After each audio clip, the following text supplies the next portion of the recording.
ඔන්නේදී පල්ලම වස්සනවා. සාමාන්‍ය පල්ලමක් තියෙනවා මේ හරිය දිගටම. දැන් උදම්පූර් කිට්ටු කරලා ඉන්නේ. ඒ කියන්නේ කාශ්මීර වලින් පහළට ඇවිල්ලා සාමාන්‍යයෙන් මීටර දෙන්නේදී දැන්ට 32 ස්පීඩ් එකක් පල්ලමට. සාමාන්‍යයෙන් 45 වගේ ඒ උඩරිම යන්නේ මම. මොකද එතනින් පාලනය කරගන්න බෑ. ඇත්තටම මේ බරත් එක්ක. ඒනදි බර. බරත් එක්ක ඉතින් පාලනය කරගන්න බැරි හින්දා උඩරිම 45 තමයි යන්නේ. දැන්ට 32යි. මොකෝ ඉස්සරහ බ්‍රේක් විතරයි තියෙන්නේ. මේ ඩාරන් පාද පල්ලමකුත් එක්ක. ඉතින් ඒ ඔක්කොටම නැස්තිලා යන්නත් එක. අල්ලන් ටික පවු කරගෙන දැන් ඉස්සරහට යන ගමන් පොඩි සහයෝගයකුත් දෙනවා හුළඟෙන්. මොකද හුළඟ උඩහට තියෙන්නේ. ඒතර මම පහළට යන්නේ. ඉතින් සාමාන්‍යයෙන් බැලන්ස් වෙලා යනවා බ්‍රේක් එකත්. ඉතින් ඒකින්ද මට කිසි අපහසුයක් නැහැ. අන්න බලන්න ඉතින් උදම්පූර් කිට්ටු කරලා ඉන්නේ. ඒ කියන්නේ යම් වලට කිලෝමීටර් 85ක් විතර තියෙනවා මේ හරිය ඉඳලා. ඉතින් ලස්සන වල පිටවත් එක හුළඟ තියෙනවා. ඉතින් හීතල තියෙනවා. හීතල නම් ගොඩක් තියෙනවා. ඇත්තටම මේ යද්දී. ඉතින් මේකදී කොච්චර ලස්සනද කියලා. ඉතින් උඩහට ගියාට පස්සේ හීතල ඉවස ගන්න බැරුවම හිටියා. ඉතින් බැරුවම ඉඳලා තමයි මේ පහළට ආවේ. මොකද එකම එක රැයක් විතරයි හිටියේ. ඊතරම අමාරු නැහැ හීතල දරා ගන්න. පල්ලම් බෙඩ් එකක් තියෙන්නේ. ඉතින් මේ පාරකට ස්පීඩ් උනා 35ට. බ්‍රේක් ඊගාස බ්‍රේක් ලිවර් එක නැතුව යන්නේ. ලිවර් එක තිබුණාට බ්‍රේක් නැතුව යන්නේ. අවුලක් නැහැ. NH44 පාර. ඉතින් ගඟක් ඉදිච්චේ. ඉඳලා කියන්නේ වතුර තියෙනව නැත්නම් නේ. මේ පාර 33ට වැස්සා. ඒ සාමාන්‍ය 45ගේ උඩරිම යන්න පුළුවන්. ඒතකොට පාලනයක් ඇතුව යන්න පුළුවන්. නැත්නම් එතනින් එහාට පාලනය කරගන්න අමාරු. මගේ බරත් එක්ක කිලෝ 45ක් විතර තියෙනවා. මගේ බරත් එක්ක තියෙනවා කිලෝ 100කට කිට්ටු වෙන්නේ ඉතින්. 90 ගන්න 96ක් විතර තියෙනවා. ඊට පස්සේ ටයර් එකක් දැන් හොඳටම ගෙවිලා තියෙන්නේ. තුන්වෙනි ටයර් එකත්. අපි බලමු ඉතින් ඉස්සරහට ගිහිල්ලා. යන්න උඩින් පාර. ඉතින් මේ පහලින් පාර. මේනදි කන්ද කොහමද කියලා අර කඳු වලත් ගෙවල් තියෙනවා ළමයි. ඔය හැම තැනම තියෙන ගෙවල් තමයි උඩ මුද්දුනේ තියෙන ගෙවල්. ඉතින් ඒ විනස ඉතින් ජීවත් වෙනවා කිව්වම හරි පුදුම නේද? දැන් අපිත් අපේ පළාත්වල ගොඩක් කඳු කර පළාත්වල කියලා අති දුෂ්කරයි කියලා කියනවා. දැන් ඊට වැඩිය දුෂ්කරයි මෙහි. ඉතන කාලේදී වස්ස ගන්න බෑ. ජීවත් වෙන්න අමාරුයි. එතකොට රස්නේ කාලේටත් ඒ වගේම තමයි ඉතින්. ඔන්න ඉතින් පරිසරය. ලස්සනයි ඉතින් ඒක වෙනස්ම දෙයක්. ඉතින් බයිසිකලෙන් ආවා කොහොමද වෙනසක්?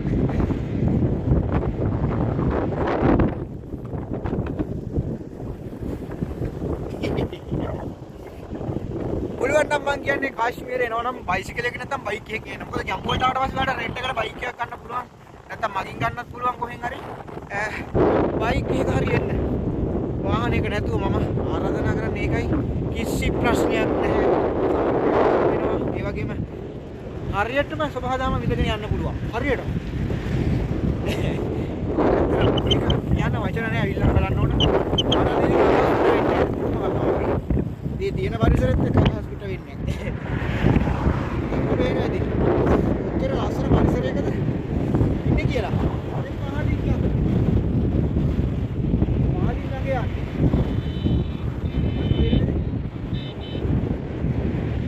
අපිට උඩින් තේ පාර දෙන්නේ.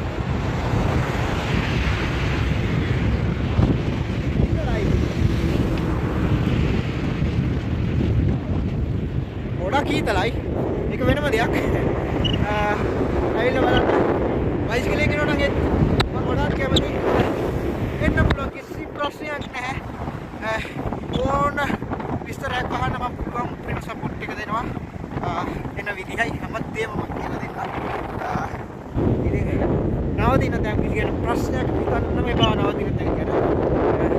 කෑම බීම ගැන ප්‍රශ්නයක් හිතන්න එපා. ගමන ගැන ප්‍රශ්නයක් නැහැ. ප්‍රශ්නයක් නැතිව ප්‍රශ්නයක් කරගන්න එපා. හරිද? ඉතින් මොකද එහෙම කිව්වේ? නේද? සමහර විට ප්‍රශ්නයක් නැති ඇයි කියලා හිතනවා. එතකොට වෙන වෙන දේවලුත් හිතනවා කට්ටිය. එහෙම හිතන්න එපා. ප්‍රශ්නයක් නැති කියන සතුට වෙන්න.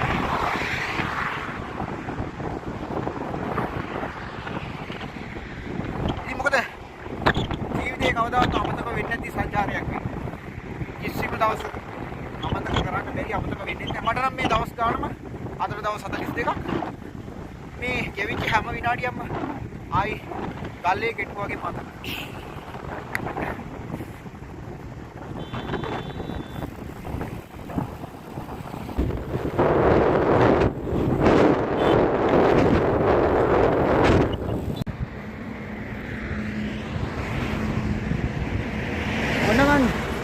ටික ජම්මු වලට කිට්ටු වෙනවා. තව කිලෝමීටර් 60ක් තියෙනවා ජම්මු වලට. ඉතින් පොඩි කන්දක් තියෙනවා. කඳු නම් මොනවාදනේ? කඳු මොනවාද කියලා අහන්නේ. නුවරඑළිය හග්ගල එතකොට දෙනියාය අඩු ගන්නාව කඳු පද්දපු අයට මේවා ඉස්සි ගේම්. ඇත්තම කතාව ඔයාලා බයිසිකල් පදින අය නම් අඩු ගන්නවා අනිවාර්යෙන් පැදලා ඇති. නුවරඑළිය පැදලා ඇති. අනිවාර්යෙන්ම ඇදලා තියෙනවා නම් ඒක එච්චර ගේමක් නෙමෙයි පට්ටම ලේසියයි. කිසි දෙයකට බය වෙන්න එපා. ළඟයි බලලා ඉන්නේ. උත්තර කන්ද තිබුණොත් පදින්න පුළුවන්. මම කිලෝ 45ක් බයිසිකලයක් එක්ක මම පදින්නේ. ඉතින් කාශ්මීරයට පැත්තේ දවස් දෙකකට කිලෝමීටර් 300 280 ගණක් තියෙනවා. ඊසි ගේම් බය වෙන්න එපා. කාශ්මීරේ බයිසිකල් පදින්න ඉන්දියාවේ කඳු වැඩි බයිසිකල් පදින්න බෑ කියලා ලංකාවට වැඩි ලේසි. එන්න ඇවිත් පදින්න. මේක පොඩි කන්දක්.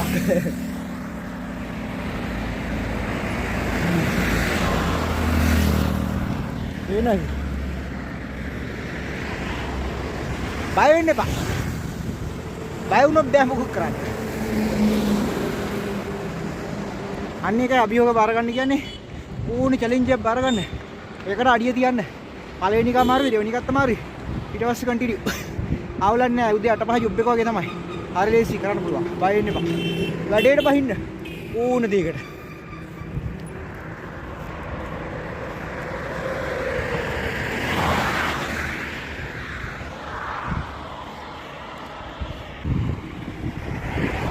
නෑ කඳු ටිකට.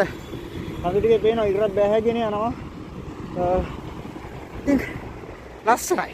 මේ ජම්මු වලට කිලෝමීටර් 49ක් විතර මෙහා කාශ්මීරට යන පාරමයි. ඉතින් හරි ලස්සනයි. ඉර බැහැගෙන යනකොට මම මේ රිටර්න් එන ගමන් ජම්මු වලට. ඉතින් මගේ සංචාරේ ඉතින් පැදිල්ලක් තියෙන්නේ පොඩි. ටිකක් අද ඉතර කැලයක් තියෙනවා. කැලේ පහු කරගන්න ඕනේ හවස් වෙන කලින්. මොකද ඒකේ උරුමකාරයෝ ඉන්නවා. ඉතින් ලොකු ප්‍රශ්නයක් නෑ. වාහනේ යනවා. හැබැයි පොඩි කන්දක් තියෙන. කන්ද පා ගන්න ඕනේ. ඒකයි ප්‍රශ්නේ. ඉතින් සබහාදාම ගොඩක් දුරට මේ සංචාරෙදී පිහිට වුණා. ඇත්තටම පිහිට වුණා. සබහාදාමෙන් ගොඩාක් මිනිස්සු ළඟට එව්වා පිහිට වෙන්න. ඉතින් ඒකට ඇත්තටම ස්තුති කරන්න ඕනේ සබහාදාමට.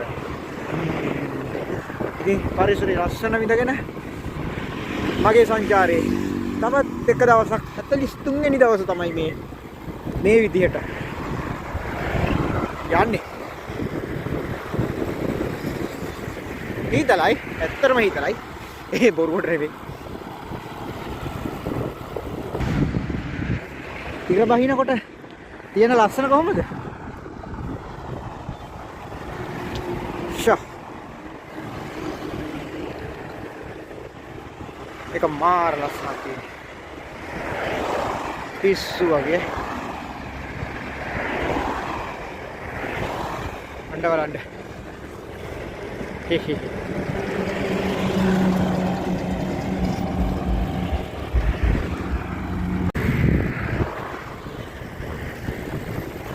ඉර බහින වෙලාව. ලස්සන. ෂා.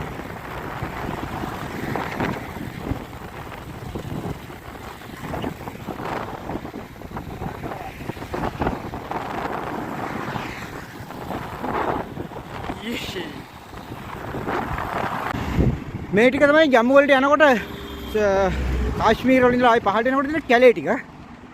කිලෝමීටර ගාණක් තියෙනවා. පාර මේ ටික විතරයි හොඳ. සාරියක් ඉස්සරහට යනවා තනි ලේන් එක විතරයි. ටිකක් කන්දක් තියෙන්නේ. සතු ඉන්නවා. ගොඩක් සතු ඉන්නවා. හැබැයි ඉතින් රෑ වුණොත් තමයි ගොඩක් දුරට අනතුරු දායක තියෙන්නේ. සාමාන්‍යයෙන් 8න් වගේ මෙහා ප්‍රශ්නයක් නැහැ.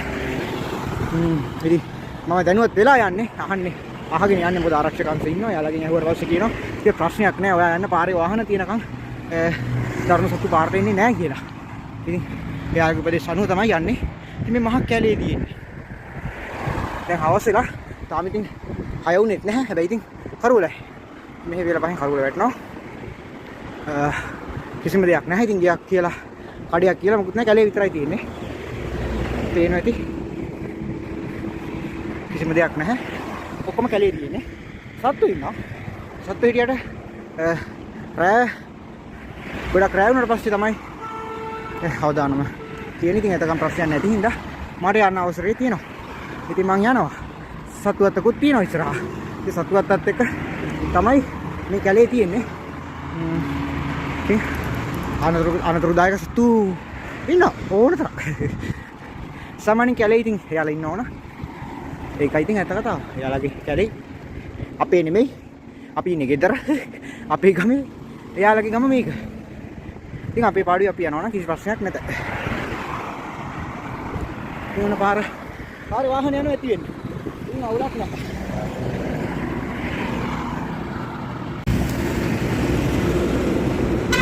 ඔන්න ළමයි මම ජම්මු වලින් පහළට එන ගමන් පතාන්කෝට් පැත්තට එන ගමන් ඇවිල්ලා ඊට පස්සේ දිල්ලි වලට යන්න ඕන. ඉතින් මේ පේනවාදී පාර දිගටම හදනවා. මතනේ ජම්මු වලට කලින් නැෂනල් හයිවේ කියන්නේ NH44 එක දිගටම හදනවා. ඉතින් සෑහෙන දූවිල්ලක් තියෙන්නේ. දූවිල්ල අඩුයි මෙඩිගේ නම් ටිකක්. නැත්නම් ටවුන් එක හරියේ සෑහෙන දූවිල්ලක් තියෙනවා. එක දිගටම උඩින් මම හිතන්නේ මේ ගුවන් පාලමක් ගහන්නේ උඩින් දිගටම පාර උඩින් ගහනවා.